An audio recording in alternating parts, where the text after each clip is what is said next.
नमस्कार दोस्तों, मैं अंकुर उपाध्याय स्वागत करता हूं आप सभी का आपके अपने YouTube channel share market analysis में। दोस्तों यहाँ पे बहुत बड़ी खुशखबरी कह सकते हैं आप, या फिर आप इसको एक चीज़ आपको ज़रूर सीखनी चाहिए इस चीज़ से, वो मैं आपके साथ ज़रूर शेयर करूँगा। ये रिपोर्ट मैंने आपके साथ थोड़े दिन पहले पढ़ी थी, यानी कि ये सेम रिपोर्ट तो जस्ट अभी अभी आई है, लेकिन वर्ल्ड बैंक यानी कि जिसने अभी जस्ट रिलीज करी है ये रिपोर्ट जो मैं आपके साथ अभी शेयर कर रहा हूं, इन्होंने ही लगभग अभी से 1.5 से 2 महीने पहले, जब बाजार का हाल थोड़ा खराब था, मार्केट नीचे जा रहे थे, चाहे वो ग्लोबल बाजार हो या फिर भारतीय बाजार हो, डगमगाते हुए दिख रहे थे, तो इन्होंने कॉन्फिडेंस गिरा दिया था इन्वेस्टर्स का। ये वही है। बस मैं ऐसा क्यों कह रहा हूं, इसको एक चीज समझ लो इससे, कि बाजार में ना कभी भी इधर उधर की सुन के कोई एक्शन नहीं लेना चाहिए। मैं अपने ऊपर भी लागू करता हूं। मुझे पता है कि मैं ऐसा करता नहीं हूं कि मतलब बहती गंगा में नहीं हाथ धोता मैं, मतलब ऊपर जा रहा है तो खरीदने को बोल रहा हूं और नीचे जा रहा है तो बेचने को बोल रहा हूं। अगर क्वालिटी है तो नीचे जा रहा है तो खरीदने को बोलता हूं मैं, ऊपर जा रहा है तो फिर ठीक है, जाने दो। लेकिन यहाँ पे चाहे ब्रोकरेज हाउस हो, बड़ी बड़ी बैंक, अब बड़े बड़े एनालिस्ट क्या करते हैं, बाजार को ट्रेड कराते हैं आपको हमेशा। आपको ना मतलब समझने का मौका ही नहीं देंगे। अगर आप खुद नहीं समझ सकते तो आप पैसा बना नहीं सकते बाजार में दूसरे के कन्विक्शन से पैसा नहीं बनेगा। अब आप देखिए, वर्ल्ड बैंक जिसने अभी बाजार में भारत पे भरोसा जताया है, हालांकि वर्ल्ड बैंक ने जब लास्ट टाइम जीडीपी को लेकर यही अपनी ग्रोथ फोरकास्ट निकाली थी, तो तब भी भारतीय बाजार एक आउट परफॉर्म कर रहे थे उनकी नजर में भी। ग्लोबल बाजार थोड़े प्रॉब्लम पे थे, बट इनका एक और बोलना था कि कुछ दिक्कत होती है तो यहां से भी आपको ग्लोबली प्रॉब्लम्स के कारण डिप देखने को मिल सकती है, करेक्शन देखने को मिल सकता है, कंसोलिडेशन। हालांकि इन्होंने उस समय भी भारतीय बाजार को आउट परफॉर्म करने को कहा था, बट ठीक है, उस समय जो व्यू था उससे अब व्यू थोड़ा ज्यादा अच्छा है। अगर ये चीज वो उस समय बोलते तो शायद पब्लिक पैसा ज्यादा बनाती। अब देखिए वर्ल्ड बैंक ने क्या कहा है। वर्ल्ड बैंक ने कहा है, world bank upgrades India's GDP growth forecast for FY23। उस समय कट करा था और नीचे लाया था, लेकिन बाकी की कंट्रीज के मुकाबले हम स्ट्रांग थे, लेकिन हमारा तो कट कर दिया ना इन्होंने, अब अपग्रेड कर दिया। अब देखिए क्या करा है। India's economy is expected to grow 6.9% in the current fiscal year. 6.5% का टारगेट दिया था उस समय इन्होंने। The World Bank said in a report on Tuesday, यानी कि आज, sitting tightening monetary policy and high commodity prices as factor impacting the country's growth.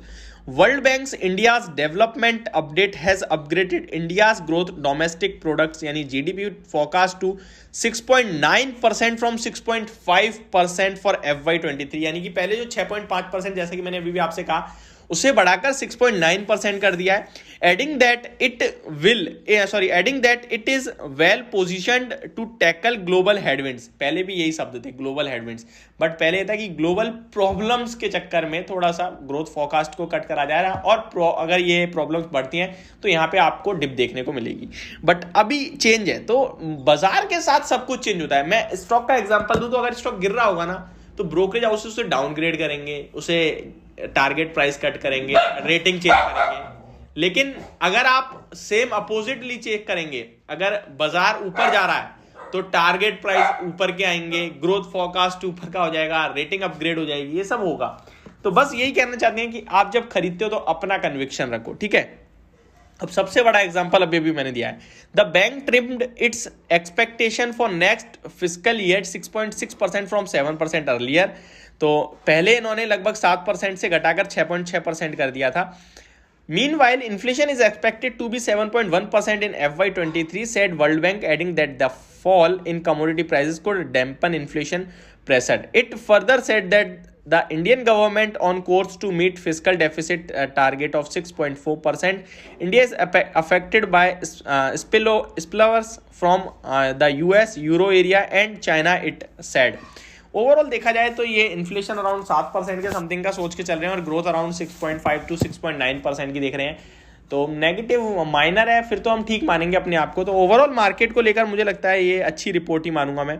यहाँ पे it's annual retail inflation eased to 3 months low 6.77 in October, but some economics believe it could take up to 2 years before the rate eased to 4%, the middle level of RBI target. मुझे लगता है कि 4% पे inflation तो खराब है, inflation को 5% तो रहना चाहिए। अगर 5 से नीचे जाता है तो भी मुझे ज़्यादा अच्छा नहीं लगेगा ये, क्योंकि इन्फ्लेशन सस्ता हो रहा है। दैट मीन्स जो किसान है वो पैसा नहीं कमा पा रहे उतना। अगर सब सस्ता ही बेचेंगे तो फिर हम सस्ता खरीदेंगे, तो फिर वो सस्ता बेच रहे हैं, उनके पास पैसा कम जा रहा है। तो इन्फ्लेशन को भी एक लिमिट में रहना चाहिए। मुझे लगता है 4-5% अच्छा है, पर 4% उनके पास कम पैसा पहुंचेगा, मुझे ऐसा लगता है।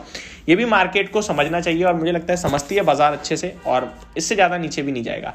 तो ये एक अभी ब्रेकिंग न्यूज़ है जो मैंने आप सभी के साथ शेयर करी। एक चीज़ जरूर लेना आप कि कभी किसी की सुन के पढ़ के, या फिर यार इन्होंने डाउनग्रेड कर दिया, सिंगल डे रिएक्शन होता है, डाउनग्रेड करेंगे स्टॉक गिरेगा, तो आपको डरना नहीं, अगले दिन से फिर अपने हिसाब से चलने लगता है। आईटी स्टॉक्स को भी डाउनग्रेड करा था, कितना ज्यादा आ गए ना ऊपर, अब फिर से रेटिंग अपग्रेड होने लगी, तो वो चलता रहेगा। ये बाजार है, बस आपका कन्विक्शन रहा तो पैसा बनाओगे आप। तो ये मेरी वीडियो, होप आपको समझ और पसंद दोनों आई होगी।